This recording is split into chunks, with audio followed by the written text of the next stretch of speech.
Hello and welcome into the Lighthouse Podcast. Thank you so much for joining me today. I am in the studio alone, as you can see, and that is because I am currently just a ball of radiating joy. And of course, by that, I mean I am currently radioactive. I had a treatment for my cancer a couple days ago, and I am not allowed to be around anybody for the next 15 days ish, which sucks, but it is what it is. But the great thing about this is it gives me more one-on-one time with my guests. Hey, Brad, how you doing? It's good to see you in the comment section there. Today we have a wonderful guest, and this individual means a lot to me. He is a very large part of my life, and once you see who he is and what he has done, that'll make a little bit more sense to you. I want to welcome you, Kevin. Thank you for joining me. Kevin, you are an individual that stands above the rest in my life, and by that I mean you were my drill sergeant in basic training. How does that make you feel? I mean, good times are good times, right? Oh, that's right. Hey, Kimberly, it's good to see you in here.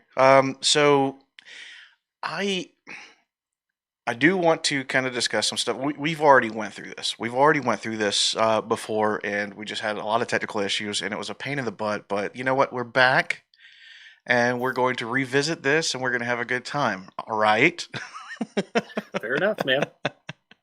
So you, like we said, were my drill sergeant basic training, and I know that being a drill sergeant, meant a good deal to you, but your time in the military in general was something that I feel you have expressed to me before also meant a lot to you.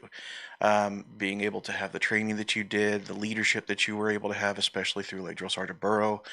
Um, can you just kind of, before we lean into that, I would like to ask you what life was like before the military and where kind of that led to you joining the military.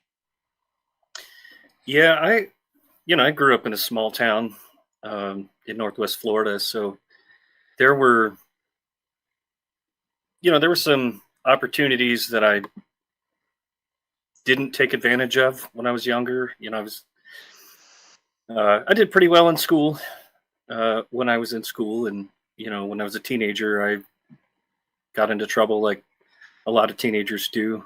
Um, so really joining the army was a way for me to show my family that I, was capable of being better than the guy I had been for for a little while. I felt like I had, something to prove to the people who believed in me that, like, maybe I could live up to that. Right.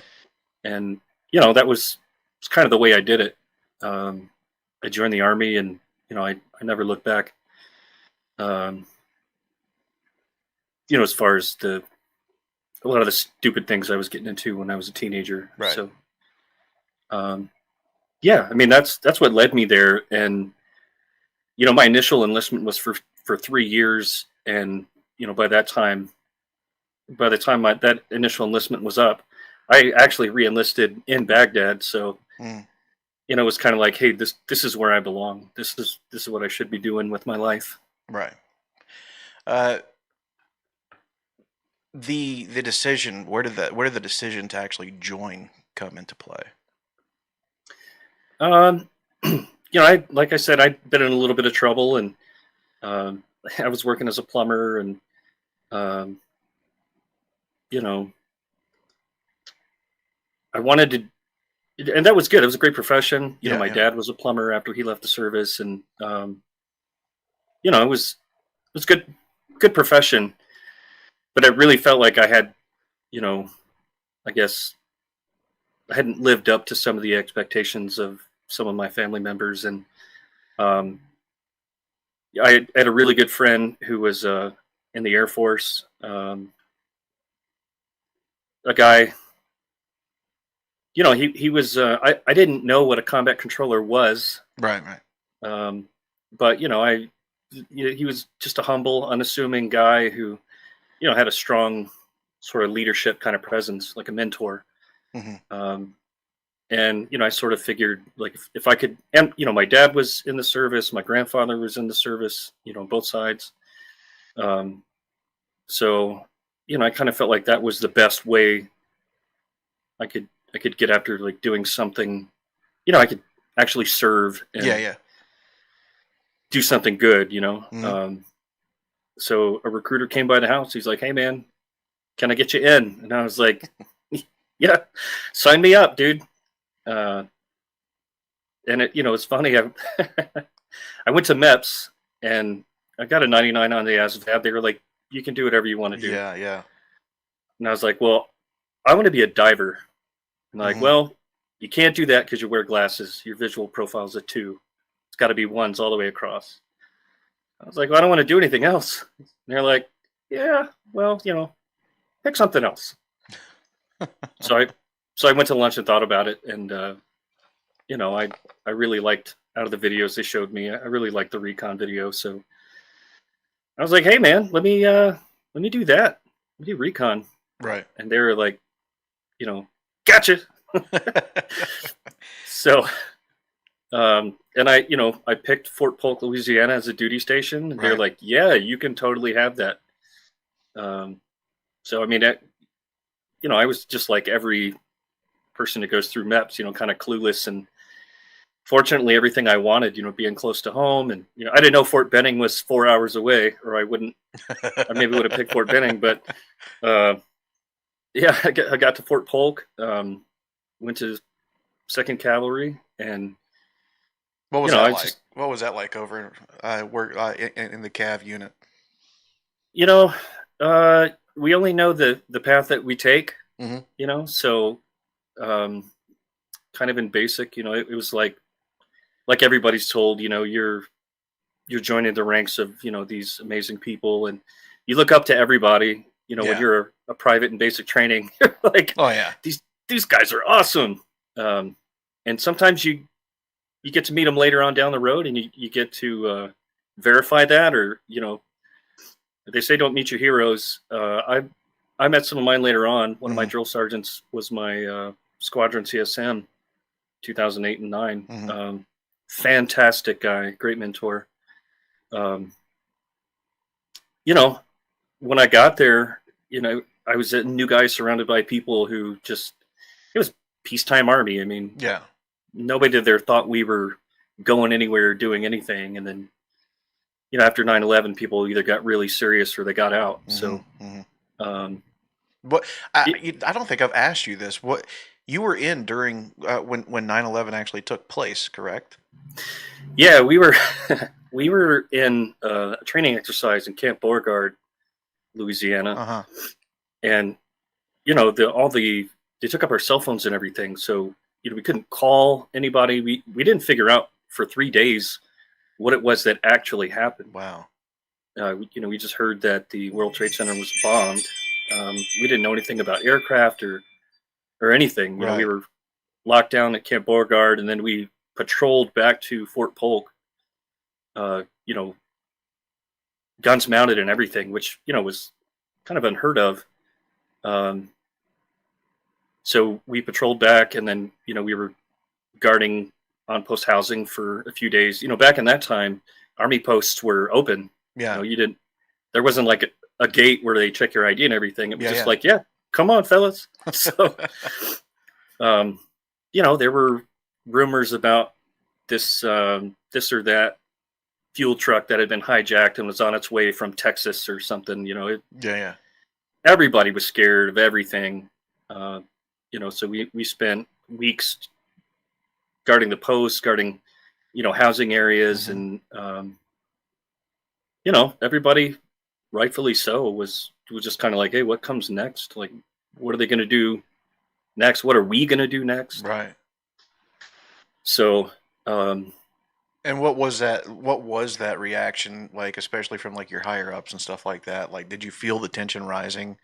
Like, okay, this stuff is about to get real, or what was the environment in that time frame?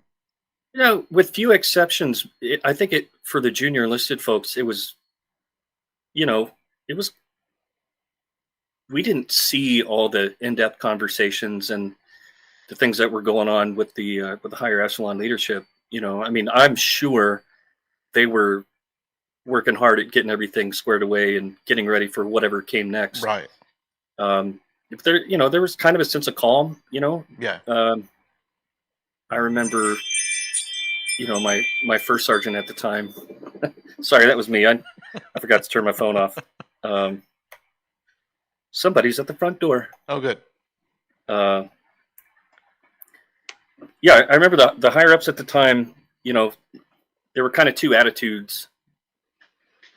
There were, and again, I was a specialist. I was an E4, so there were, like, almost everybody was higher ups to me. So we had some folks that sort of, the attitude they portrayed was like, yeah, this is not what I signed up for. And we saw some of those people kind of fade away and not go on the deployment. And there were other people who were like, yeah, this is what we do, so let's get to doing it. Yeah.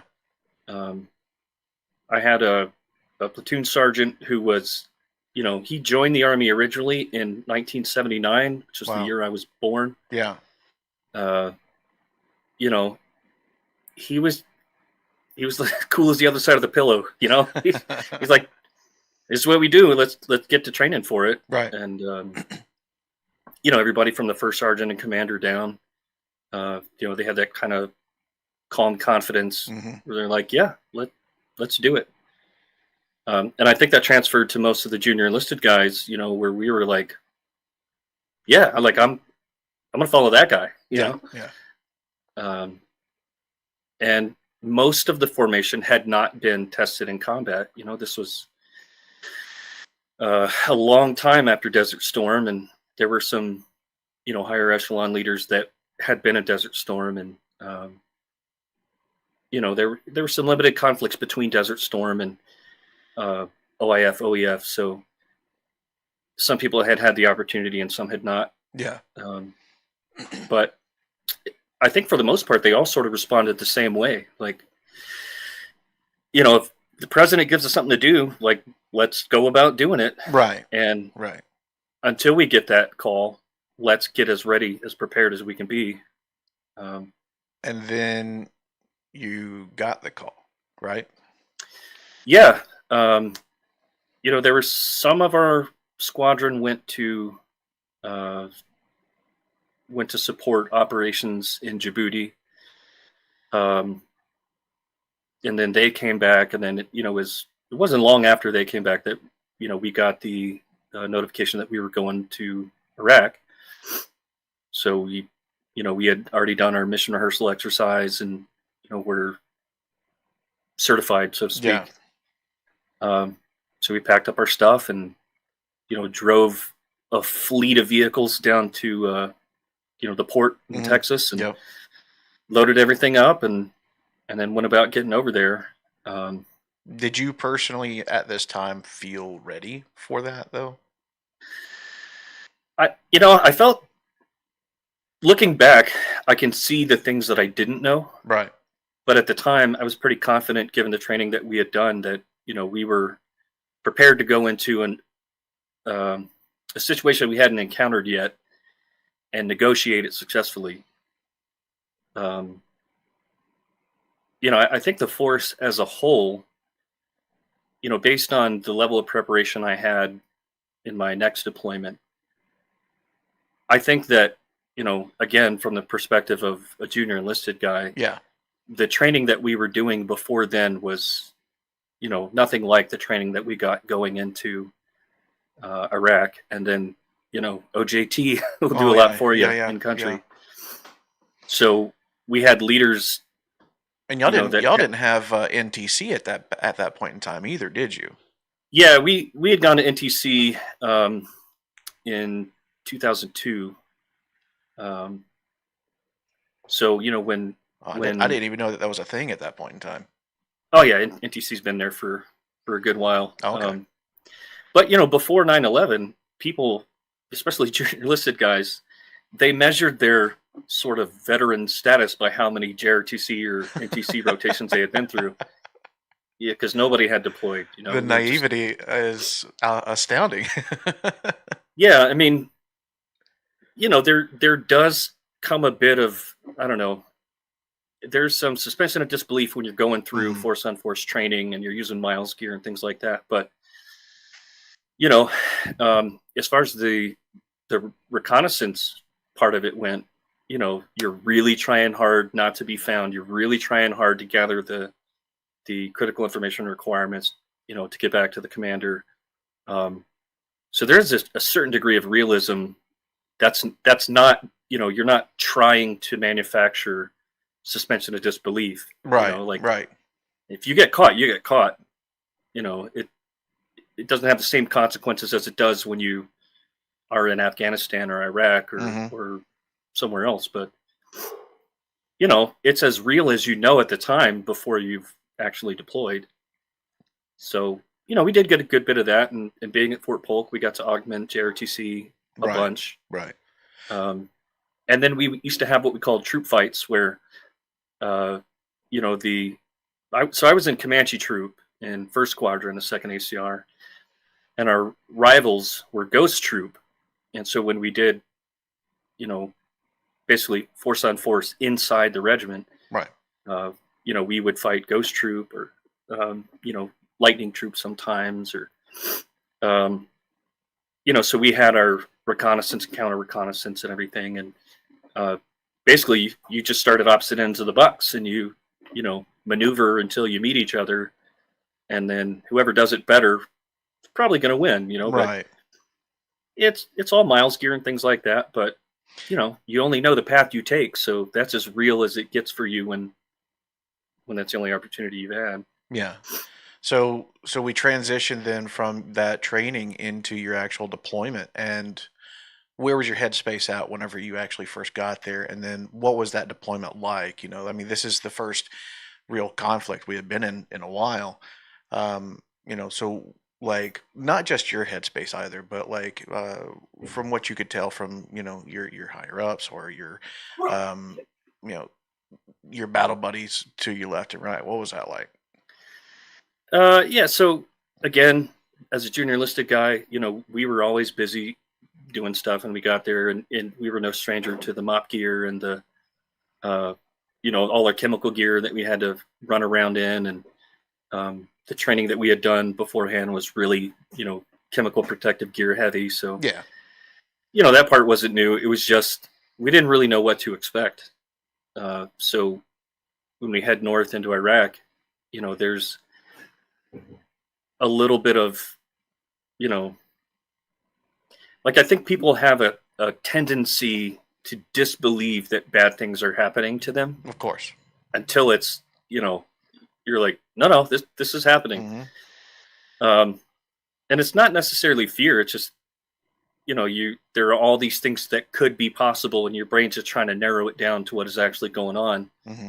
um Moving up, moving toward Baghdad, looking for a place to live. We were supposed to go to one particular place, and then we found out that um, a different division, you know, their commander has a star, our commander has a bird. Mm, The mm-hmm. star wins. Yeah. They got that facility, and they were basically like, "Hey, go find a place to live." So we were living out of our trucks until we, found a place to set up camp, and we eventually settled in northeast Baghdad, a place we called Camp War Eagle at the time for the War Eagle Squadron. Right. Um, and we were clearing parts of Baghdad. We're scouts, like we're not infantrymen. Right. Um, so urban operations wasn't really our thing. There were Hmm. people with experience in that, but you know, we weren't infantrymen. So we go in, and then what we found out was there's a job to do. Uh, Ground commanders are going to ask you to do all these different jobs, and you just got to do it. Yeah. So we ended up clearing lots of buildings in Baghdad and stuff, and there were places that other people had already been through, the Marines had been through, or Third ID had been through, or another organization. But once they leave them, they're not clear anymore. So Yeah. Yeah. we're doing multi-story buildings with with a scout platoon. of 20 something dudes. And it was just, if there had been uh, heavy resistance, it would have been. Let me ask you this. Did you feel confused at all going into Iraq when it was Afghanistan that actually hit the towers? No, because we knew that Iraq had nothing to do with 9/11, Yeah. right? We knew that the conflict in Iraq had nothing to do with 9/11. And, we were watching the news at the time. Um, there were all the UN resolutions that Saddam had, uh, not complied with. And the UN's like, you got to let the inspectors in. He's like, nah. Hmm. And, eventually President Bush was like, you got 2 weeks, man. And then we're coming in. Yeah. Because the UN's like, we're sending troops in. The UN doesn't have troops. So then, you know, like the rest of the world's like, I guess we'll go. So, but we knew it wasn't for 9/11. Yeah. Like that's something at the time we were well aware of. Yeah. Like, I don't think anybody, I mean, I can't speak for every military member, but Right. it was certainly clear to me that, Iraq didn't have anything to do with 9/11. It was that they said they had this stuff. They wouldn't let the inspectors in. So something had to be done about it. Hmm. And so we were all going in. Hmm.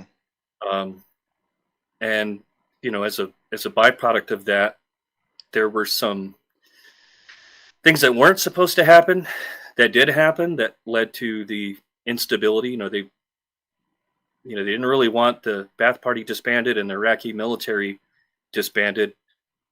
Both of those things happened, and then there was nobody. If the government's gone and the military's gone, there's nobody left to say, "Hey, you win." Right. So I think that laid the foundation for the insurgency. In my opinion. And I mean, what else did they have? They had nothing to lose. Yeah. All the Ba'ath Party loyalists were like, "Yeah, we've been treating these other folks like garbage for decades. They don't like us. We can't get back in power. Hmm. So what is there to do but fight?" What was your experience like at that point in time with the local nationals? It depended on where we were. So we were on the corner of Solder City, and there were some, small towns northeast of Solder City, and we patrolled, north on Highway 5 up Right. toward Bakuba. Part of our sector was this giant landfill in northeast Baghdad, and there were families out there that they didn't have power, they didn't have water, they didn't have uh, propane to cook their food. I mean, Right. they were just looking for anything, and they didn't really care who gave it to them. Yeah. So any humanitarian aid supplies we had, we would go deliver to people, and it was basically like just trying to keep everybody secure enough so they could figure out what was going to happen with the country, and then like they could elect or rebuild however they were going to do it. Hmm. We were just trying to keep everybody safe so they could do it. And then you see, like, during the looting and the rioting and everything, the stuff that people will do to each other when there's no accountability is unbelievable. Oh, yeah. I mean, when I hear grumblings in the States and people talk about, a second civil war and stuff, like, do you have any idea what you're talking about? Yeah. Do you know what people do to each other Yeah. when there's no accountability? I mean, it's my opinion that anybody who would even remotely wish for that is either naive or, I don't know, man, maybe verging on psychotic. Yeah. Because I would never put my family Most through likely that the stuff. latter. Were you? Yeah, and we were trying not to subject those families to that stuff. Like, Yeah, of course. all we wanted to do was make sure people stayed home when there was a curfew, unless they had medical emergencies or something like that, and just stop robbing their neighbors. And I mean, there are times we would intercept like a dump truck full of people who were hogtied in the back of it, and we're like, "Hey, Yeah. what's going on here?" Were So, you by any chance in theater at the time that the 3rd Infantry Division took down that massive statue of Saddam? yeah, I can't remember. There's a lot of that stuff that that I remember seeing, Yeah. and a lot of stuff I remember experiencing firsthand. And Mhm. at this point, I don't remember, I mean, in some it cases doesn't which really, was not which. like it really matters, but like I remember that was like such a key detail that everybody remembers in that time frame. Seeing on the news is that big old statue coming down. I've actually got to physically see and put hands on that statue because they still have it over at the Third Infantry Division, like behind the museum. I don't know if you've ever seen the museum over in Fort Stewart, but yeah, they actually have that statue like in a broken up into a bunch of pieces behind the museum, which is actually really cool to see. And if you ever get a chance to go out and check that out, it's really cool. But Yeah, it seems like a lot of those pieces of history, you know, whether we saw it on, the Armed Forces Network, or if it were in our sector and we got to see it firsthand. yeah. Some of that stuff later on is, it's kind of powerful. Oh, Uh, for sure, for sure. It was, it was, these were groundbreaking times, you know what I mean? And they were pivotal moments in the wars. So, like, being able to be a part of that, is something I think that would, stick with somebody for, for a lifetime, really. I want to kind of transition now, though, into like, how did you go from Calf Scout, because you were a scout, correct? mhm, Yeah, okay. yeah. So how did you transition from Calf Scout to drill sergeant? Like, how did this come to pass? So when we got back from OAF 1, um, and /2/3, or however, I mean, it was we were getting ready to go home on the 5th of April, Hmm.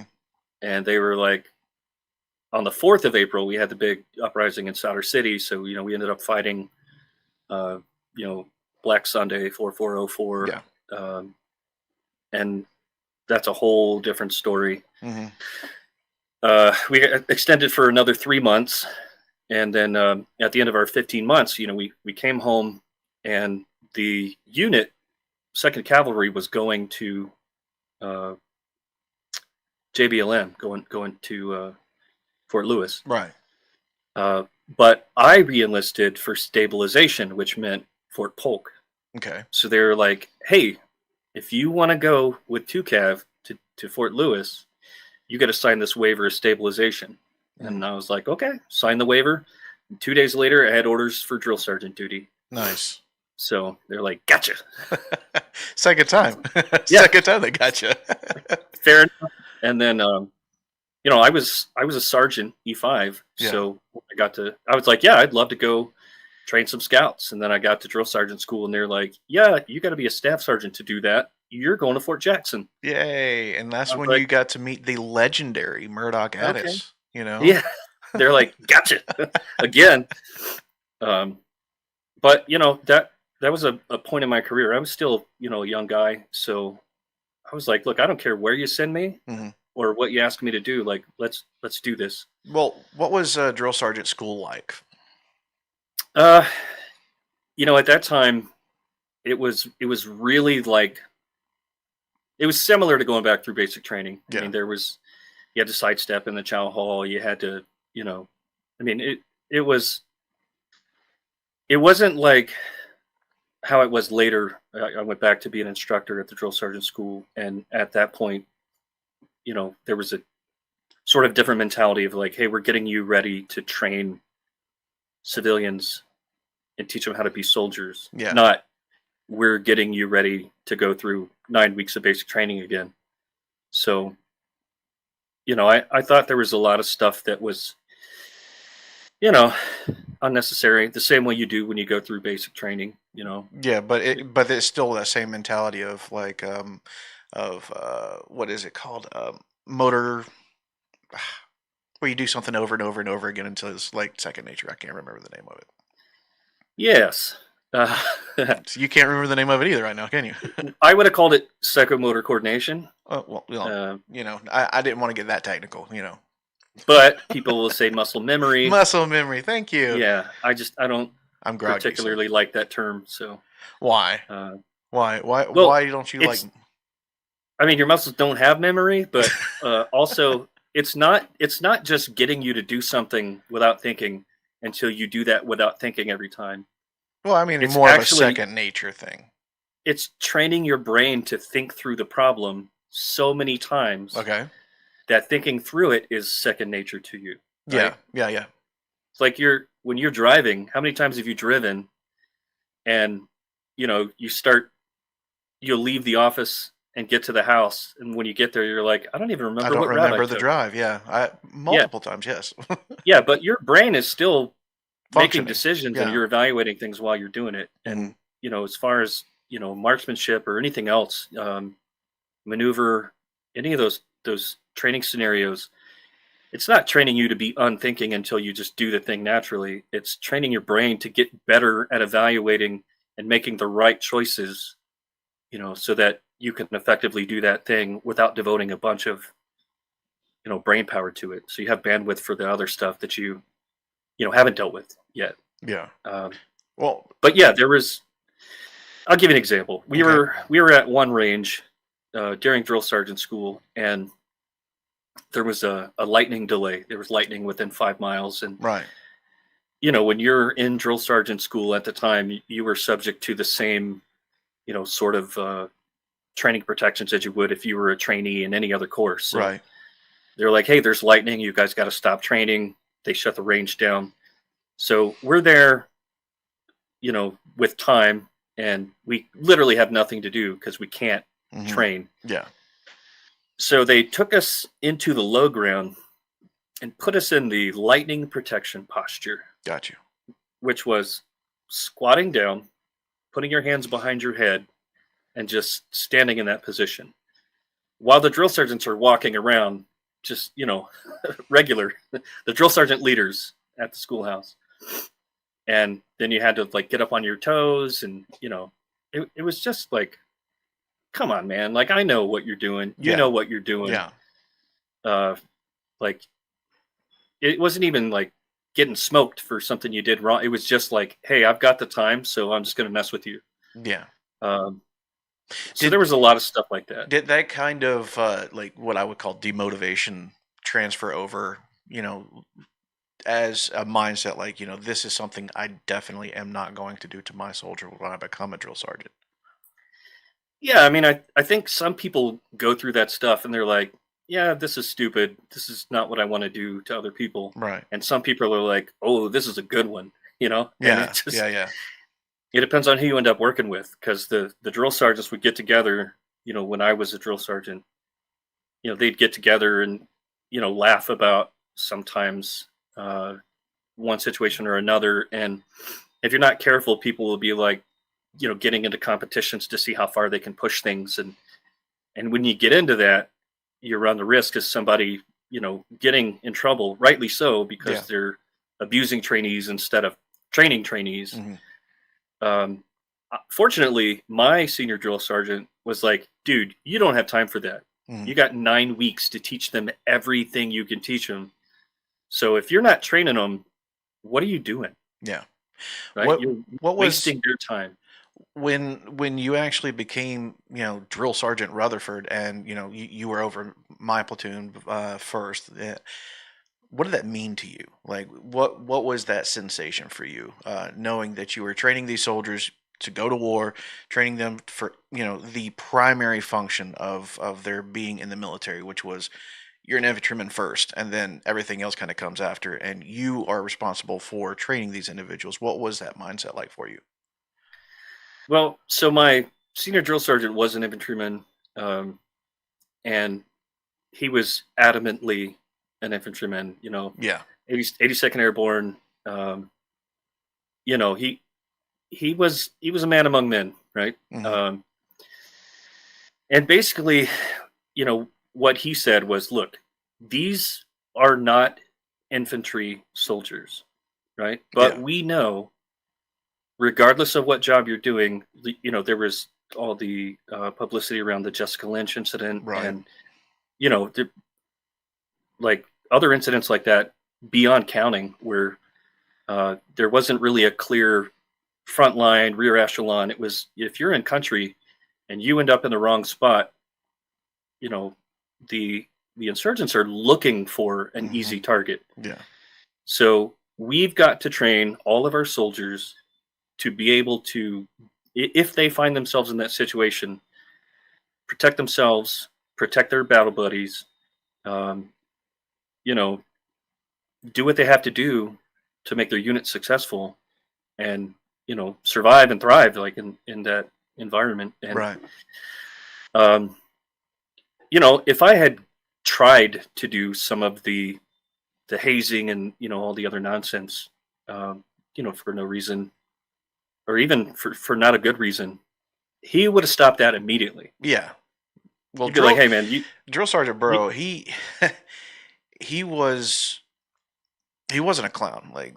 He didn't. I don't think that man had a single clown bone in his body. Like he was always on point, and he was very about the business. Um, I'm gonna go back into the story about the first time that I met him, which was I get off the bus, and before I'm even completely off the bus, Drill Sergeant Burrow looks at me and he points at me and he says, "That soldier right there is mine." And at this point, they were splitting us up. One would come off, he'd send it to one, then the next one would go to the next platoon. But no, he broke rank for me, said, "That one's mine." And I was so scared. I did not know what the heck I had done wrong. And after I got on the little footprints and everything with in formation, I'm standing at the position of attention. He comes up to me, he says, "Private, what's wrong with your uniform?" And me, being fresh in the military, in my mind, when you're at the position of attention, your eyes and head are straight forward at all times. And I said, "Drill Sergeant, I don't know." He's like, "Well, you can't exactly tell if you don't look, right?" I said, "Roger, Drill Sergeant." "Well, look." So I'm like, okay. So I'm looking around and I can't find anything wrong with my uniform. And I said, "Drill Sergeant, I don't know."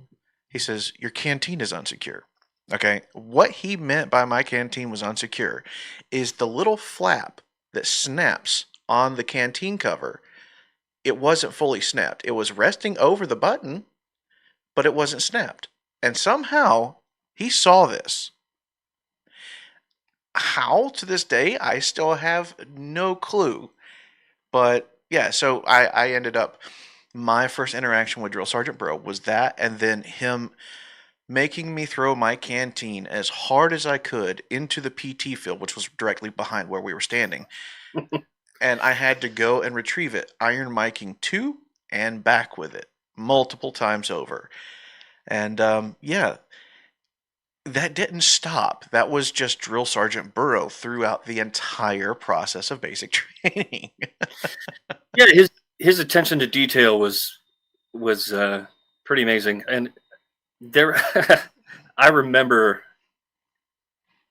I remember the few times where I noticed something that he might not have noticed. Yeah. And it's story for a different time. One of the ones I was most proud of, and it was a really insignificant thing, but it turned into a running joke that we had for years.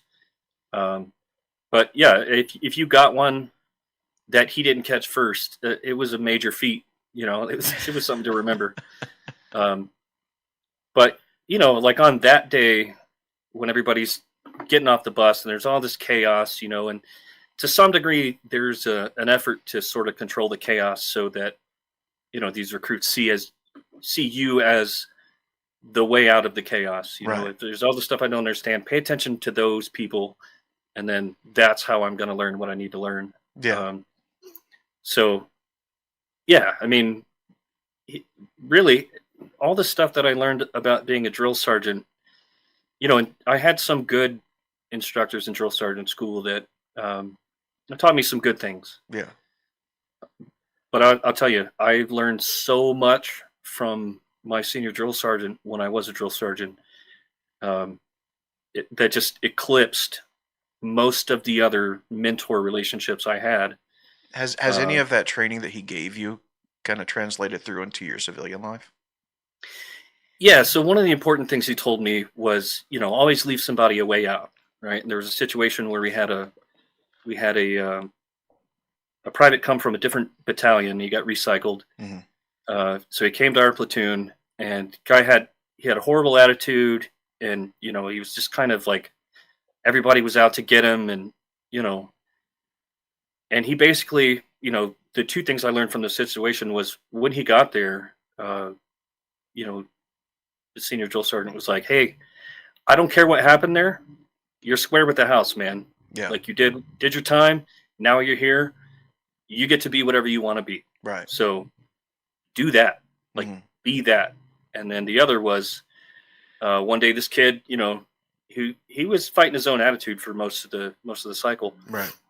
Uh, he had, I don't know, a uniform deficiency or something, and I corrected him, and he gave me this sideways look, and sucked his teeth, and I was like, do what? Hmm.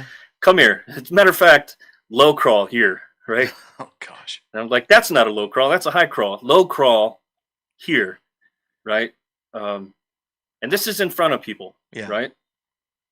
So basically, the kid, it wasn't a very far distance. He got to me, stood up, standing at parade rest with his buddy, and I was just lighting into him, and it's in front of all the privates, right? The whole cycle.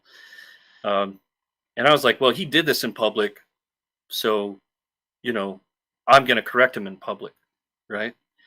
Yeah, that didn't necessarily need to happen, like later, uh, Drill Sergeant Burrow was like, hey man, praise is public, punishment is private, Yeah. right? You need to go somewhere else and do that. And then the other thing is like this kid's standing there with his fist balled up, like he's getting ready to swing. And I noticed it. And then, I was like, hey man, like this isn't going to go the way you think it's going to go. Right. But I wasn't de-escalating. Right. I basically backed this kid into a corner in front of all the people around us. Right. And I didn't give him a way out. So, of course, the senior drill sergeant comes over and he takes charge of the situation and he lit into this kid, right? Hmm. But he did it in a way that was like, do this, and basically do this, and you get out of this situation. Right. And it wasn't anything negative, or it was just like, stop it, like secure your stuff, say Roger, move on, Hmm.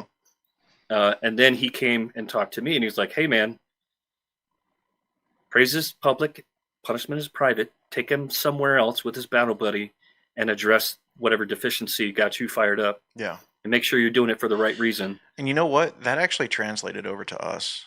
I don't know if you know that or not, but the way that you guys did interact with us, I don't know. I can't speak for the rest of the guys, but for me at least, that transferred over through the rest of my military career. If I needed to talk to somebody, and it was a corrective thing, then it was always in private. But I always realized what you guys were doing for us after that, because I noticed whenever I was being corrected as opposed to being rewarded, in public versus in private, exactly how demotivating it really was, or how much it would actually break me more, and bring me down if I was being corrected in front of everybody else, and that actually translated over to how I raise my kids, and so that actually had a trickle effect. I don't know if you knew that or not, but that is something that kind of did transfer over to us, at least to me. So it's something that you may not have realized, but it absolutely did happen. So Yeah, I can appreciate that. And I think that's one of the things, like when you see good leaders, right? It's not just that the stuff they say is cool, is that they have effects on their subordinates hmm. that continue. You have that ripple effect. Um, and there were a lot of lessons, and for that matter, I've had interactions with, um, then Sergeant First Class Burrow, and then Master Sergeant and First Sergeant, and CSM. I mean, throughout my career, when I got promoted to Sergeant First Class, he sent me to the promotion board for Staff Sergeant. Right. When I got, so he was definitely a part of that. And then when I got Penn Sergeant First Class, he came down from where he was stationed at the time, and we just hung out. And I mean, every time I saw him, he had something to give me professionally. He taught me about uh, concepts that were going to help me. I was a master gunner at the time, but when I did take a platoon, he was like, dude, these are things that you need to keep in mind. And he Right. taught me lessons that I could pass on to my platoon leader, or that I could pass on to my section sergeants and team leaders. Right. And then later when I was teaching it at Kansas State, teaching ROTC, uh, there were ways that just he sort of showed me how to like facilitate this stuff in other people, um, that I carried with me through the rest of my career. And I wasn't always good at it. Um, when I was a young drill sergeant, I thought because I was the young guy that I had to be, it's like you have it when you have a corporal on the line. Hmm. The corporals are the bulldogs, and it's like, hey, I want to restrain you, but I don't want to have to spur you on. Right. Like, go get it. And I thought, when he was saying that, what he was saying is take action. What he wasn't saying was just yell at people all the time. Right. So, you know, he kind of helped me course correct a few times, and I got to the point where I could see, the effective way was like, hey, come here, man, Hmm. bring your Yeah. battle buddy. Yeah. You know, Uh, what's going on with you? where where was your focus as far as mental health for the soldiers that you were training? Because that's a huge thing. If you don't have good morale, getting anyone to be able to follow through with whatever it is that you're trying to train them on is probably just going to be null. So I know that mental health is probably at least somewhat at the forefront of your mind when it came to your soldiers.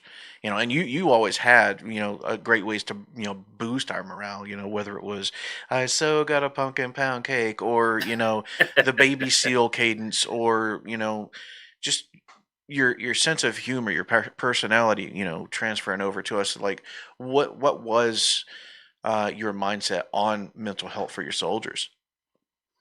Well, so transformational leadership takes a long time, and that wasn't a luxury that we had in BCT or in TRADOC in general. Yeah. Like you've got a particular amount of time, you've got a whole bunch of stuff you got to get through. Um, so for the most part, my focus was just being there for training and getting people all of the reps they needed to get through whatever training requirements they needed to pass. Um, as people came up on the net about, when you're basic training, there's all some of those people were separated from their families for the first time in their lives. Yeah. Some of them were older folks who were worried about their kids. You know, there's a lot of stuff to worry about when you're going through, what should be, a foundational time. Rep. There's a lot to change, so that there's a defining line between who you used to be and who you're going to be as a Absolutely. soldier. So you don't always have time to see individuals the way you do when you're with them for a couple years on the line. Right. But when that stuff pops up, the approach was like, if they're like, hey, like you don't want to give people a way out of the suffering, so to speak, Mm. right? Like everybody's got to go through that together. Yeah. Like you should turn to your buddies to your left and right and talk to each other. Right. But if there's something, really, really pressing, basically those soldiers are mine because, you know, when I was a staff sergeant, they were mine because my platoon sergeant gave them to me, Right. literally. And when I was a platoon sergeant, they were mine because the first sergeant gave them to me, Hmm. you know. So I have to treat them, I have stewardship over them. I don't have, I don't own them. Yeah. I mean, ownership of your soldiers in the sense of like owning problems and solutions and stuff, but you have to have stewardship of your soldiers the same way you do of the equipment that's not yours. The army just Absolutely. says you get to have it for a little bit. Yeah. Yeah. So that was, another thing that I think I owe in a large part to, you know, Sergeant Burrow Yeah. was he was like, hey man, like they're yours for 9 weeks. So take care of them, give them everything they need. Do not waste their time. I mean, he was adamant about that. Yeah. There was one time I was given a block of instruction and I was kind of stuck on one point and I was tap dancing a little bit. And when we took a break, like he stopped me and was furious. And he's like, you are wasting my soldiers' time. Um, and because of his leadership style, I mean, that cut deep. And I was Hmm. like, yeah, that's not something I'm going to do again. But, I had some basic trainees who were going through some really rough stuff. And um, when you have the opportunity after hours and they approach you, giving them the idea that their leadership will take care of them Right. to the extent possible. I had discretion. We had trade Training and Doctrine Command Regulation 350-6. I think it was 350-6. I can't remember now. It's been a while. But basically, it outlines what you can and can't do. And there are some things you certainly can't do, even if it's for a good reason. So, your options are kind of limited, but you're basically trying to tell them, like, hey, let's do what we can to take care of it, and then we'll get you to see the first sergeant tomorrow, or get you to see the senior drill sergeant, or you'll elevate it, and somebody's going to listen to whatever it is that's going on with them. Right. You get to the point where you can kind of tell if they're just malingering, or there are people who will try to take advantage of any sympathy that they can get. And if somebody does it repeatedly, you start to see that pattern. But for the most part, it was just treat each situation as the individual situation it was. And, Right. you know, What tell was your hard biggest doctors. takeaway from your experience as a drill sergeant? I guess functionally it was just training methodology, how to break things down into individual tasks, supporting collective tasks, supporting higher level collective tasks. And one of the things I love is when somebody wants to be good at something and I can help them be better at it. I love doing that. Yeah. Right. So whether it was marksmanship or combatives or recon or, anything, right? Like, hey, sir, this is how you anticipate the commander's information requirements. And, these are the questions he has asked of you. Based on your answer to that question, this is probably going to be his follow-up question. Yeah. So if you can answer that before you go back to him, you don't have to waste time with the iterations of follow-on questions and stuff. Like, Yeah. I found out that I just really like facilitating people getting better at the things they themselves want to do. I think that's been the most valuable takeaway I got Yeah. from being a drill sergeant. What was your favorite memory from not even my platoon, but like your favorite memory as a drill sergeant in general? I'll tell you what I laugh at all the time. Every time I think about this one, I laugh, and it's just silly. When we had our first bivouac, the first time that the privates stay overnight in the field, Mm-hmm. it's during basic rifle marksmanship, or what we call basic rifle marksmanship. Then we march out to the range. We're doing just the beginnings of marksmanship. And then when we finish the range for the day, we go over and establish a patrol base and Mm-hmm. take them through how to do that. And then, basically the drill sergeants that were staying there overnight stayed overnight to make sure that the privates didn't get into any mischief or anything. And Yeah. it was basically like, hey, they're out in the woods, so like make sure privates aren't doing private stuff. Yeah. But also, if somebody has, if their fighting position is stupid, you can go fix it. You start talking to the team leaders and squad leaders and everything, and start teaching them, what they should be doing, even though, in that particular instance, these weren't people that were going to infantry units or anything. Yeah. The senior drill sergeant had a big emphasis on, like, I don't care, teach them the right way. So we would go through and make sure team leaders and squad leaders were checking on the people and improving positions and stuff. So I was up most of the night, into the wee hours of the morning, and then the other drill sergeants came in the morning, and basically I got to rack out for a little bit. Mm-hmm. And it was kind of chilly. I was in my sleeping bag, and he came up. I got a few hours of sleep, and then he came up and was going to wake me up, and he just stuck his arm. You got like this face hole. Yeah. Yeah. And his sleeping bag, and all the mosquitoes and everything. So he just stuck his arm in there and was like messing with my face. It was like, little pig, let me in. And I was like, I was so exhausted. The whole time you're a drill sergeant, like, you're not getting any sleep or anything. I would fall asleep standing up in the shower, and I was so tired, and I couldn't help laughing. Like, I was super irritated, but also this is my senior drill sergeant, my platoon sergeant. Um, Also, we had done a lot of combatives together, so Mhm. I knew what the outcome was going to be if I got squirrely. Uh, and I never would have disrespected him, and he never would have taken it as disrespect. But Right. if I'd gotten a little cranky, I was about to get balled up inside my fart sack. So, um, but he kept doing that little pig thing, and every time I think about it, I still chuckle about it.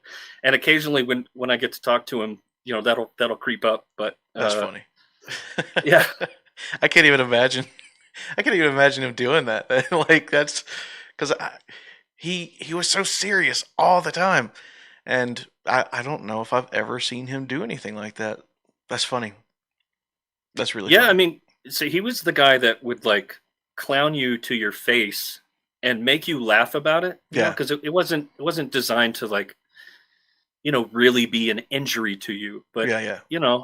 it was like broaching the subjects you didn't really want people talking about, and he'd call you out, Oh yeah. but he'd do it in a way that was funny, and you'd be laughing while you were like, "Oh, Well, you had a way of doing that too, though. But like I remember now, I remember that it was a rifle PT portion where that one soldier was found that he had the pumpkin pound cake, and you transferred that over to us. We were doing rifle PT, and every time that every time that we would do our cadences, it would be 1, 2, 3, super 1, 2, 3. Oh my gosh! And then the last fluctuation was 1, 2, 3. I so got a pumpkin pound cake. Just imagine at home right now an entire platoon of soldiers doing this. 1, 2, 3, super one. It was fantastic. I mean, And the whole point of it was that it was so ridiculous that you couldn't really help but laugh at it." And before we started that PT, so this was the day after. So that morning was the little pig morning, oh, it was. because when we were eating MREs when the privates were eating MREs for the first time the day before, Yeah. this kid, was like, "Right on, I still got a pumpkin pound cake," and he's from a different platoon, and you know the drill sergeants were trying to keep a straight face while that reaction happened. Right. Uh, there's more to that story, but Yeah. uh, so we were doing rifle PT the next day, and I told the platoon, I was like, "Hey guys, look, this is PT, not because you did anything wrong, but because you've got a PT test coming up at the end of the cycle, and you need to be in the best shape you can be for this PT test. Hmm. So we're gonna do some tough PT here. I'm gonna do it with you, but like this is gonna suck. So here's what we're gonna do, right? Um, you know, usually at the end of um, on count four, you'd sound off with the number of repetitions performed. But what we're gonna do on even numbers and then on odd numbers, and then Hmm. at the end, I so so it's basically like how can I get them to like this PT's gonna suck. We're gonna do a lot, and basically we were gonna go until I was tired, because I had a pretty good idea that, except for maybe one or two studs in the platoon, I was gonna be able to do more than most of the folks in the formation. So yeah. you kind of judge and see when people are starting to fall out and falter a little bit, and then if your goal is to get them to improve themselves, then you got to do something to keep them in it. Right. And that was the way we did it. And uh, one of the other drill sergeants was there, and I think we were all laughing about it. But what we saw was that the soldiers were also laughing, and they're sucking, but they're sucking in Oh the yeah. same place at the same time, Yeah. laughing while they're doing more PT than they thought, most likely they could do. So Hmm. that was, I mean, you can see where I got it from Yep. that guy. I mean, um, we the group of drill sergeants in that platoon is pretty tight. So uh, So we get through with basic training. Where do you go after you drill sergeant for a few years, and then how does that transfer into your going into civilian life and like maybe even to where you're at now, and how has that affected you, and what was that transition into civilian life like for you? Well, I had a few assignments after drill sergeant school that were, when I was, I went to the drill sergeant school to be an instructor, and I was there till the end of my drill sergeant tour, and then I just asked my assignment manager where I could expect to go, and he's like, "Do you want to go to airborne school?" I was like, "Yes, I do," because my brother had joined and Hmm. he had gone to airborne school, 5 jumps, and then went to third ID. Right, Right. so I was like, "Yeah, I'd like to go to airborne school, and then I'll never have to listen to my brother trash talk about me not having my wings anymore." Uh, so I went to jump school and then went to the 82nd Airborne, uh, where I was there for 7 years, and you know, petrified of heights, right? Petrified of heights. I never knew that. So yeah, the only reason I went to jump school was just so I wouldn't have to listen to my brother trash Yeah. talk anymore. Um, and then I got to the 82nd, and eventually they're like, "Hey man, if you want to be a leader, you should be a jump master." And I was like, "Okay, I'll do it." I got there, we deployed, we came back. Within 6 months, I went to jump master school and knocked that out. And that made things a little easier because I was busy doing stuff. Yeah. But before then, man, I couldn't remotely look at the jump caution light. When it turned green, it was a surprise to me too. Um, so I went to jump master school, and they were, I was in a squadron where our master gunner uh, TCS to a different unit. Yeah. They're like, "Hey, we need somebody to go to master gunner school." So I went to Bradley Master Gunner School from the 82nd Airborne. Um, and basically anything, if anything popped up and they're like, "We need somebody to do this," I was like, "Okay." Yeah. Um, which often turned into them asking me, my leadership asking me like, "Hey, will you go do this?" And I was like, "Yeah." Everything from like master driver to jump master to master jump master, and uh, basically anything they wanted. Yeah. I was like, "Yeah, whatever."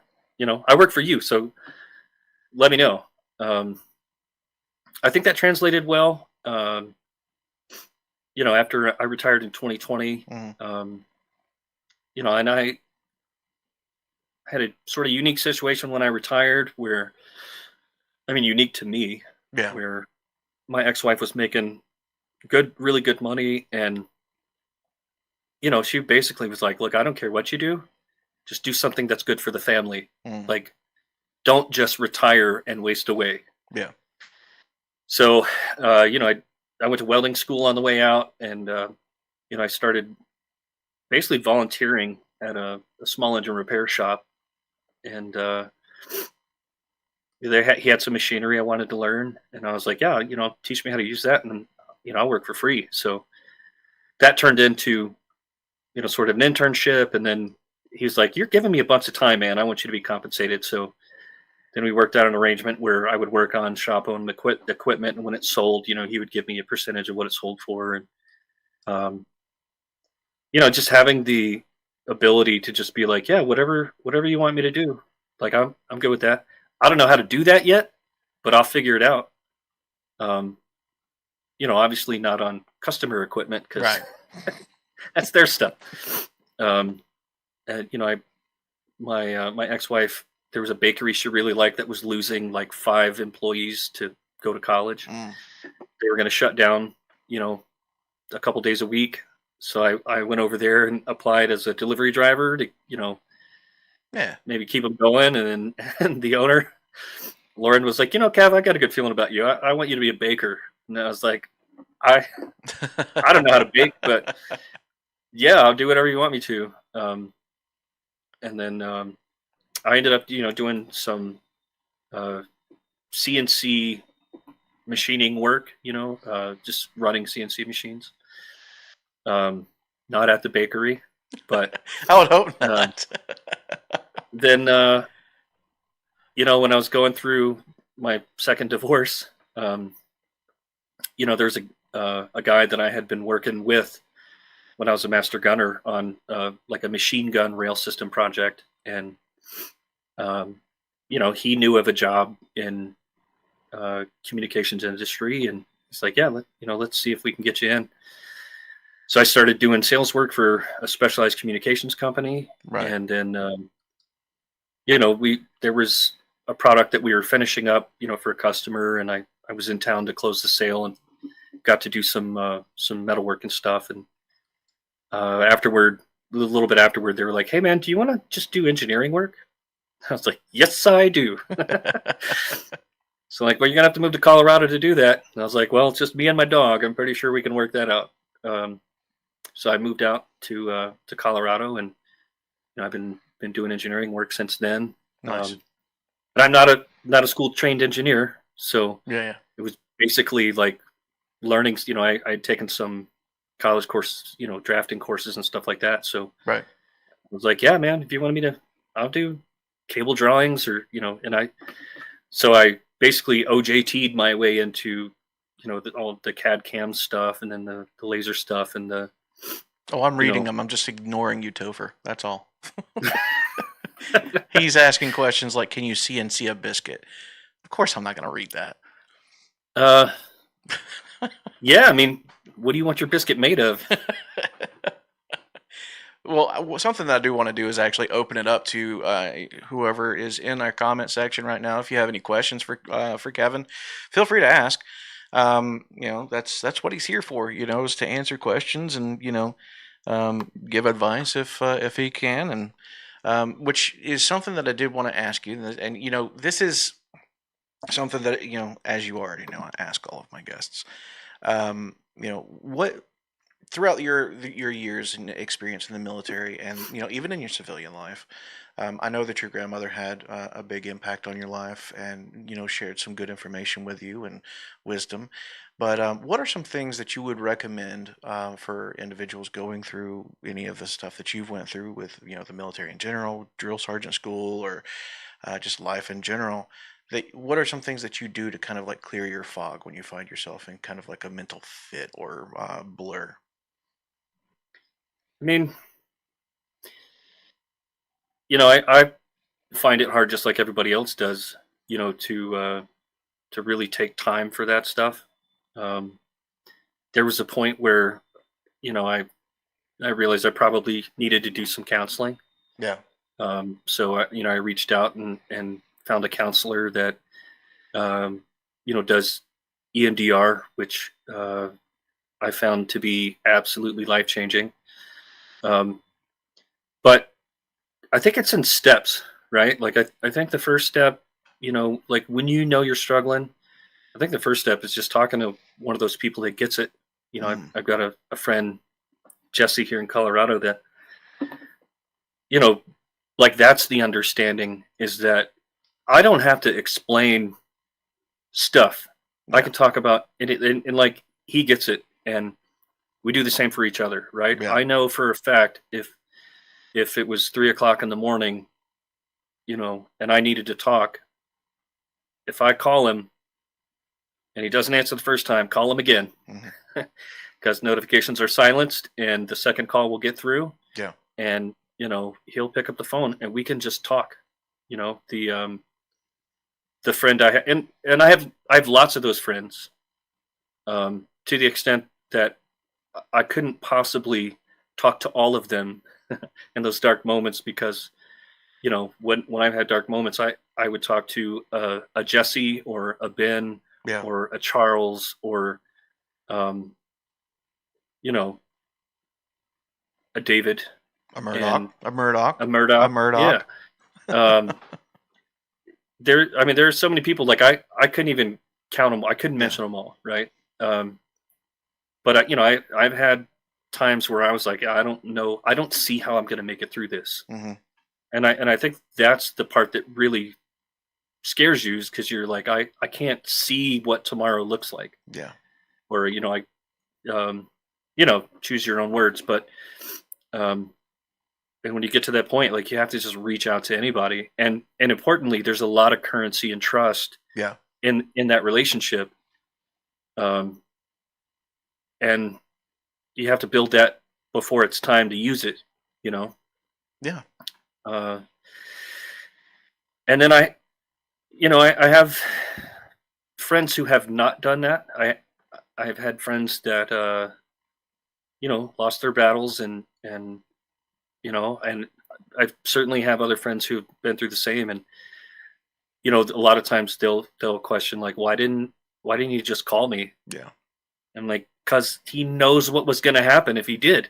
Hmm. You were going to give him hope, and that was going to help him get through this time. And that guy was not ready to get through this time. Like, he just wanted to be done. And in that case, he didn't call you because he knew that you would have given him the strength to keep going. It's not that he didn't trust you; it's that he did. He did trust you, and he knew And that just you would be there. Yeah. And I know that there's quite a few of us, and by us I mean veterans, first responders, that have had that similar thing, and it's really, really important to not block yourself from having that hope, because if you do, you're hurting more than just yourself, you know, and that's it's really unfair. It's extremely unfair. It's very selfish. You have to talk. You have to be willing to go that extra few steps to help yourself.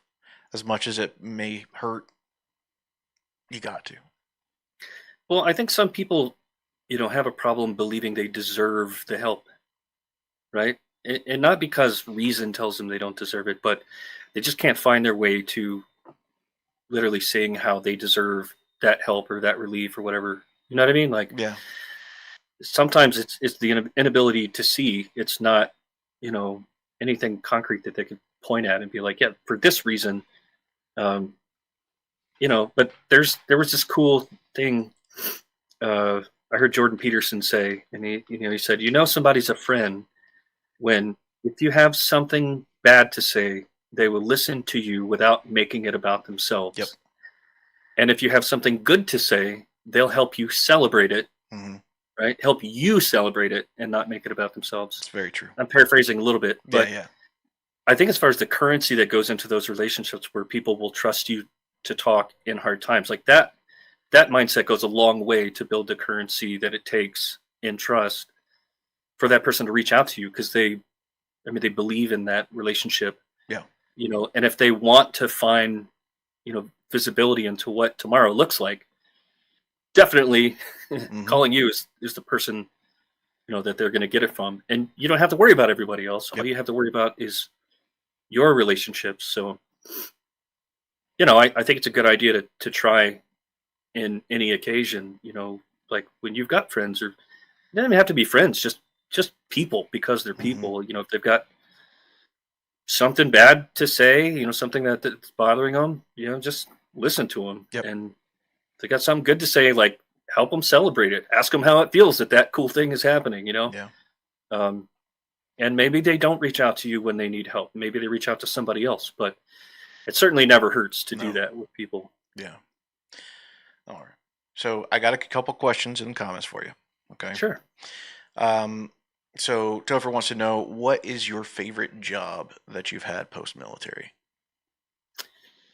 Favorite job post military, the job I'm currently doing. Um, Are I you get saying to. that because you're obligated to, or are you just saying it? I mean, the chances of anybody I work with watching this is, pretty low because they watch other things. Gotcha. I And appreciate I'm that. Thanks, guys. I'm certainly going to sell the Lighthouse podcast. I'll share it with them, but no, they. I don't have any. I don't have any obligation to paint the unnamed company I work for in any particular light. Um, but mostly for the subject matter of the job. So I get to do a lot of prototyping, Right. specifically rapid prototyping. Like, hey, here's this thing that we want to figure this out quickly. That's the whole point of our company versus some other companies, is that you know the organizational inertia of some of the other companies in the communication space is so great that it takes them months or years to pivot into a new project. Right. Um, Whereas we have the agility to be like, oh, you want to do what? Okay, no, you can't do that because of this, radio communications protocol that won't let you, no matter how you try. Hmm. Or yeah, you can do that, and we've done it. Or you know what? Give us a couple weeks and we can figure that out. So I really like that figure it out part. Yeah. Um, I don't do anything with like um, the circuit boards or the internal workings or the code or anything like that.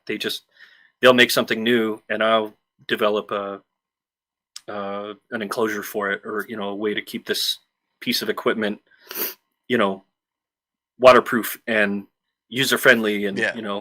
how do we put all these components in so that they'll fit and make it as small as possible. I mean, I like the math, oddly enough. Um, there's a whole bunch of math that goes into, we'll have people that'll send something and be like, hey, we have this thing, we need it sort of tweaked so we can produce it. Hmm. Some of the features have changed.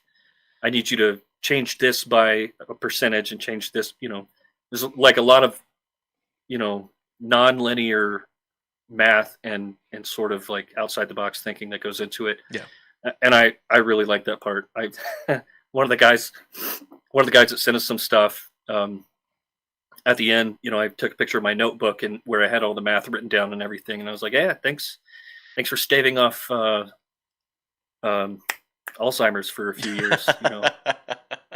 So All right. um, So the next question we have is from Brad. He wants to know, when is the next music video coming out? the next music video. Yeah, I'm open to suggestion. The I think next time we get together, next time I get out into the Carolinas, we should get together and do something. Oh, I'm down. You already know I'm Um, down, man. yeah, I did a lot of a lot of music in Kansas and Georgia and Alabama and um, North Carolina. Mhm. I mean, there were some fantastic musicians I played with in North Carolina, and I mean, these are earlier in their career, younger musicians, or older musicians who were playing bluegrass 20 years before I was born. Yeah, It's yeah, yeah. really, really broad spectrum. I haven't done a whole lot of that lately. I'm just getting to a position where I can sort of get back into the music. Hmm. Um, and I'm not. Anytime I go play music with people, I play a bunch of different instruments. But basically, if somebody shows up with that instrument, they're probably better than I am. So there's uh, it's not as much. It's not as much humility, but like deference. Yeah. So I'm like, yeah, that guy, he's way better at the dobro, or that guy's better at the mandolin, or she definitely can play guitar better than I can. So it's just finding a group where you fit in, or just sitting on the porch playing guitar for Strumming. my girlfriend and That works. the dog. Oh, yeah. All right. Our next question, another from Topher. He wants to know, what is the best self-help book that you've ever read? Best self-help book. Man, I tell you, I don't think this strictly qualifies as a self-help book, but my grandfather was really important to me, Mhm. and when he passed away, the chaplain in my squadron gave me a book called A Grief Observed by C.S. Lewis. Oh, yeah. So I grew up in a household. My dad was super devout Christian. Would lead the music at his church, and I was in Sunday school in the weekends, and for a while I was the only kid in the Sunday school class. So I mean, we were going deep in in Sunday school. So there was during this time, my grandfather was a missionary. My dad grew up overseas. So these are people of faith, and when my grandfather died, and given the circumstances around his death, it was unexpected. So Yeah. to get to read this book where C.S. Lewis, who was one of the most prolific, Yeah. um, Christian authors, this book is about when he got married later in life, and then his wife died. Mm. Um, the difference is he knew she was going to die, Yeah. but when she died, and he was dealing with all this grief and all this pain, um, he's basically writing it down. It's not strictly a journal. I don't know if he intended for people to read it, but it's basically a chronicling of his struggle with, like, how could God let this happen, Hmm. right? And um, it. I think it was really powerful for me to see this guy, who was one of my favorite authors, going through this struggle with his faith and working it out. And so when I had lost somebody that was really special to me, to get to go through that and sort of see that I was the only one with the struggle. Hmm. Like, where did this come from? What does this mean? How can this happen? Um, so as far as, I don't think it strictly qualifies as a quote unquote self help book, Yeah. but as far as something that was useful to me in a time where I really needed it, I think Well, I that was a mean, great one. if it helps you with anything that you're struggling with in your life at that point in time, you might as well consider it a self help book. Some people consider the Bible a self help book. So I mean, it's to each in each person's perspective. Yeah, I started reading a book about adult ADHD, but I never finished it. So, you know, That's fair. yeah. So the wife wants to know. This is her question. When are you coming back for another cook off? um, I don't know. I've got a little bit of travel at the end of the year. I think next spring, probably. Okay. Um, so my sons live in the Carolinas, and I think the goal is to try to get out there with some time Yeah. this time. Most of the travel I've been doing in the last couple of years has been touch and go. So Well, I'm sure you yeah, know at this point. My wife adores you. Like she thinks you're. I don't know. She might think that you're a better man than I am. I I don't sort know. of doubt that. But yeah, we had a lot of fun when we did our last cooking Yeah, challenge, it was a lot and of fun, but this time I think you were right on the nail. Like last time, you said maybe next time when we have a cook-off, we'll actually do food that we think people might actually enjoy instead of trying to make the yeah, nastiest thing. yeah, that one was a gotcha. Yeah, Like, yeah. Well, I mean, it was meant to be. It was meant to just be something fun and silly, and it turned out really good. And for us to have the nasty ingredients that we had, I think we both did a pretty doggone bang up job. yes, I think I did. Oh, Um, thanks.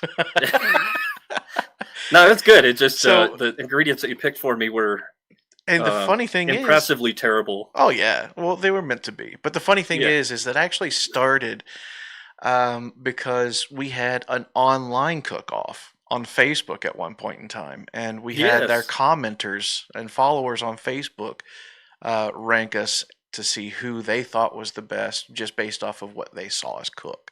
Which, in all honesty, if I say so myself, you only won that because they could only see visually, right? They didn't get to taste it, so I I think it. mean, I I don't think it dipped my was. phone in it, so if they couldn't taste it, I think it's their fault. So Grace wants to know if you have any advice for the next gen enlisting or starting a career as a first responder. Yeah, I think, so I had a really close friend whose son enlisted not long ago, and he was going into the infantry, so not the same at all, right? I mean, Hmm. I was like, I'm not an infantryman, but I would tell you what my favorite infantryman told me. Hmm. Uh, you get to be whatever you want to be, right? If you're going to do this, you get to decide what that future for you looks like. Right. To some degree, other people have the ability to control that for a period of time. But, if you make a defining line between what you used to be and what you're going to be, you get the chance to define what's on the other side of that line, right? And Yeah. and you can do as much or as little as you want to do. But if you're looking to be successful, like, you got the same chance everybody else has. Like, Yeah. shoot for the stars, man. Like, go for it. Um, I myself have looked into starting a career in law enforcement. Hmm. Um, Something I know nothing about. Um, and ultimately, what I enjoy is getting to influence people who are trying. It doesn't matter if they're older or younger, just people who are trying to get better at something. Right. Right? Here's something I want to do, and helping people get to that, you know, get to improve at that thing. In order to do that, I would have to cut my teeth and put in the time to actually figure out how to be a law Of enforcement course. officer, and then Yeah.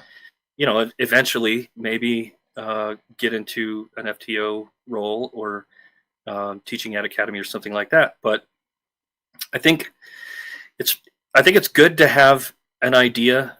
There was a point after I retired from the army where I couldn't imagine what a future career looked like. It's like I've been in the army for 20 years. Right. I don't know.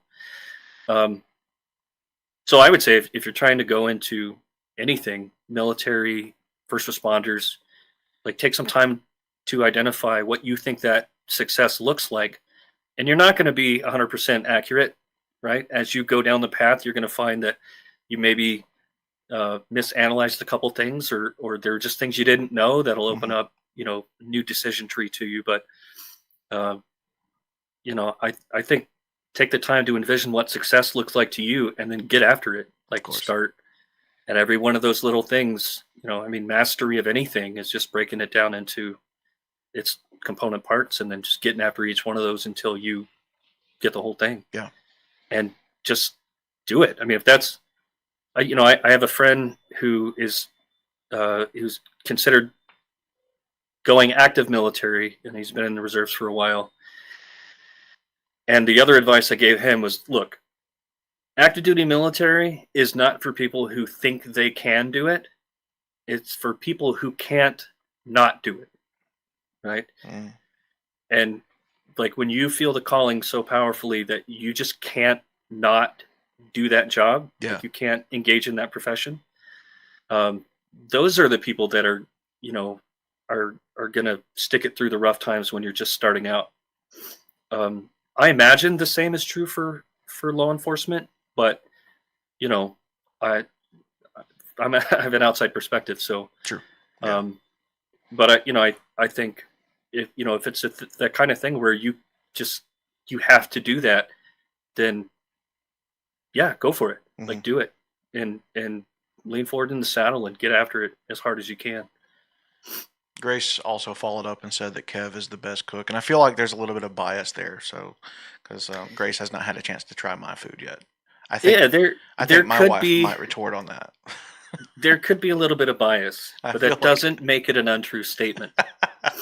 Um, and I think she's speaking more in terms of figuratively the best, not oh, comparatively oh, between us. yeah, But we do have, Grace's family will often enjoy dinner together.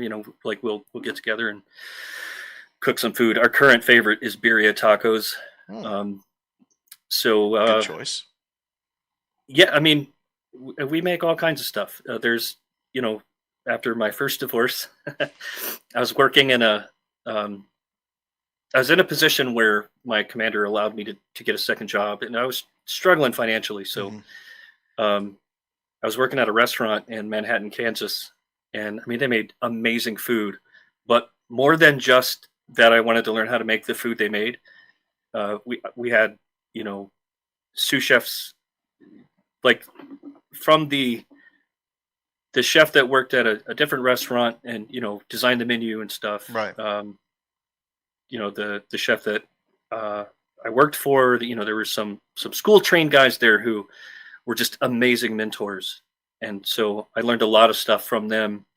And I had always liked to cook, but I mean, I started there washing dishes because I wanted to eventually get to cook and learn Hmm. how to cook the food that they were making, and to do it as well as they did it. I won't say I learned to do it as well as they did it, but I Yeah. did learn some of the concepts that I got to apply in different areas. And I think, man, cooking for people is it's just another way to love folks, right? This, Like yeah, you're I literally 100% getting agree. them something. 100% agree. Yeah, you're like, hey, enjoy this Hmm. because it tastes good and the texture's good and the presentation's good, but And also it makes you form your feel body out of it. so good to see that, something that came from your heart is making someone, actively feel better in that moment, and to see somebody enjoying the food that you made and put, part of your soul into. In my mind, it's like you're putting your soul into your food. To see them enjoy that, like, that's, to me, there's no better feeling. You know what I mean? I love Yeah, it. I've lived, with roommates from time to time, and we'd get together and cook stuff. And I grew up in the South, so I love some Southern food, Oh and yeah. um, traveling around the country, and people are like grits, like what, and I'm like, bro, just just wait, Oh yeah. um, but yeah, I think there's a reason people eat the stuff they eat, Yeah. and there's a reason they eat it the way they eat it, and Well, if what you is your favorite food though? Like, if you had to choose one or die, like, what food is your favorite food? to eat or to cook. Yes. Um, I think to cook, my favorite's breakfast food. Okay. Um, I I've been told that I have a um, pretty solid ability to just see what ingredients we have and put that together in a way that's going to be delicious. Yep. I love to cook omelets. I love to cook, you know, eggs. I love a really good egg pan. Oh yeah. Oh yeah. I like eggs. I like breakfast foods. Quiche. You ever make Bless quiche? bless you. Oh, come on, man. Uh, Come on, man. no, I'm not much of a baker, so it's all stovetop stuff. Griddle. I love a griddle. Oh yeah. Yeah. What Uh, about salmon and eggs? yeah, yeah. We've done salmon and eggs. My brother, he worked on a fishing boat for a good hot while, Oh and good. every time I'd go down to Florida, we'd go just pull out some of these slabs, and we'd cook them the night before, and then in the morning, whatever we didn't eat, we'd put with eggs and grits, and Yeah. just yeah.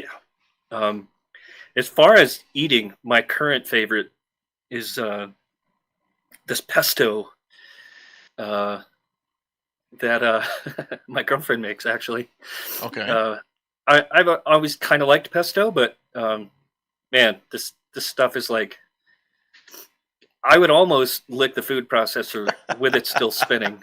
Uh, right, like this pesto is amazing, It and then it is. goes, and we make this like rosemary garlic butter Yeah. Yeah. that we put on a lot of stuff, and I just really appreciate you know the flavor, the texture, and all that stuff, and then having somebody who will reciprocate. Um, like I just get super giddy, super happy. I'm like, oh man, this is gonna be so good, like a kid in a candy Oh store. yeah. Uh, yeah, we have a good time with it. All right, I got one more question for you, and this is my question, okay? And this is the first Sure. thing that I wrote down on my little notepad here, okay? Before we even started, what is your favorite pastime? Favorite pastime. Uh, I'd probably say music. Okay. Um, which I know is very very broad. I mean, we almost always have music playing, you know. Yeah. But what I really love is playing music with people, Yeah. singing Yeah. with people. Um, man, it almost doesn't matter what kind of music it is. It's just I love playing music. I love singing. I love singing harmonies with people. Oh yeah. Uh, I like the way that voices complement each other and stuff. I mean, there's some things that you just can't describe. Like Hmm. uh, when I was a drill sergeant, we'd be marching, and if you have a cadence that's dumb, and everybody in the formation just la la la going Hmm. along with it. I mean, and everybody who's been in the army, has seen those cadences where when the first line comes out, you're like, oh, it's this one. Um, but when you have a really good one, you could literally feel the entire formation all together. I mean, it's just you can feel them in your chest, Oh yeah. right? Yeah. Yeah. I think And I that was the case with the baby seal cadence, right? yeah, I mean when you get them fired up, you get some good returns on it. The I think the same is true for music. When you're singing with somebody and your voices just really match. I had a friend, Miguel, in high school. We used to do a lot of singing together, and there were some things that we sang that it was like our voices were perfectly matched, Yeah. for those harmonies. And some of my favorite memories. And then I had some friends, in youth group when I was in high school that there were four of them particularly that would sing. I walked into the building one day where they were singing a four-part harmony, and it was like, you know, it was like literally being physically knocked back by, it was just, it's so beautiful. And honestly, even in, like at karaoke, when somebody is not particularly great at singing, but they're just belting it out, Yeah. it gives me chills, man. Like I love it. Um, so I think music definitely, listening to it, but most importantly, like making music with other people. Makes sense to me. Yeah, and I think that's really a really powerful tool, for mental health. Like not necessarily like in a cognitive way, but just as an outlet to just let stuff go. Yeah, Like yeah. you can really get into it. Hmm. It's a powerful tool, I think. Absolutely. Yeah. Well, Kevin, thank you so much for coming on. We are like an hour and 36 minutes into this, but before we go, do you have any final advice for our listeners, whether they're listening on the podcast platforms or watching right now live, or maybe we'll watch a replay? Do you have any final advice or just anything that you want to get off your mind? Yeah, I have a friend, um, an army buddy I've known for a while, and we weren't like best friends or anything, but he's going through some stuff, um, and one of the things that we talked about, he's dealing with some loss and grief, and he had mentioned that, Yeah, that anger is it just keeps popping up in his life, um, and I think the message to him was like, hey, they call anger the bodyguard of sadness, so you've got to take the time to grieve, like to be sad, to go through yeah, that process. yeah, And you don't have to wallow in it, but you have to give it its time or it's never going to go away. um I think the overall advice would be take the time, as far as mental health is concerned, take the time to invest in yourself, because there are people who love you, there are people who can't do without you. Like take the time just to get to a better place, or take the time for the sadness that you need to take. Like it's going to be there because it deserves to be there, because the yeah, situation warrants you being sad. um, so take the time to do that. And if it's hard to do it by yourself, find a buddy, find somebody who will help you do it. um, I think it's something that we don't stress enough in the military, or we certainly didn't while I was in. yeah, um, but yeah, give everything its due time, including the stuff you don't really want to address. yeah. Very well put. And I really have nothing else to add to that, and I want to end it actually right there because I think that's an extremely important message. So thank you once again for coming back on and like bearing with all the issues that we've had on the channel trying to get everything set up. Man, it's been a pain in the butt, but you know what? It's totally worth it because we get to have some really amazing individuals such as yourself. Who, by the way, I don't know if you knew this, I think I've told you at least three, four, or five times that you are by far the best NCO that I've ever had in the military. Um, Second to none. Seriously, second to none. And you're an amazing friend, and I am so grateful for you. And Well, I appreciate that, man. It means a lot to me. I mean, that's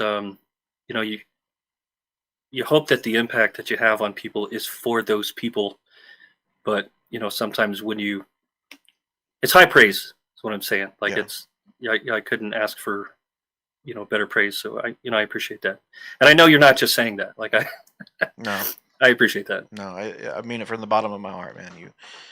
Um, why else would I have tried to stick around with you for as long as I have if I didn't feel that way. You know what I mean? We do have some good conversations. Yeah, We do, and and I look forward to the time frame that you get to come down and we actually get to be face to face again, and cook with each other, make fun of each other, sing, laugh, dance, whatever it is.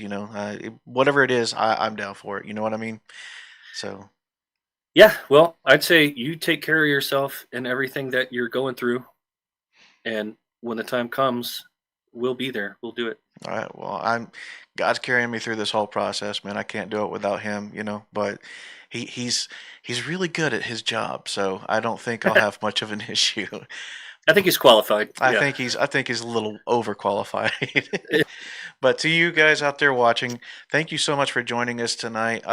We had an amazing conversation here with Kevin, and um, we have a lot more guests coming in the very near future that I think that you will also appreciate. But tonight has been a very special night for me, having him on, and we look forward to seeing you. We go live every Friday at 6:30 p.m. Eastern Standard Time right here on YouTube.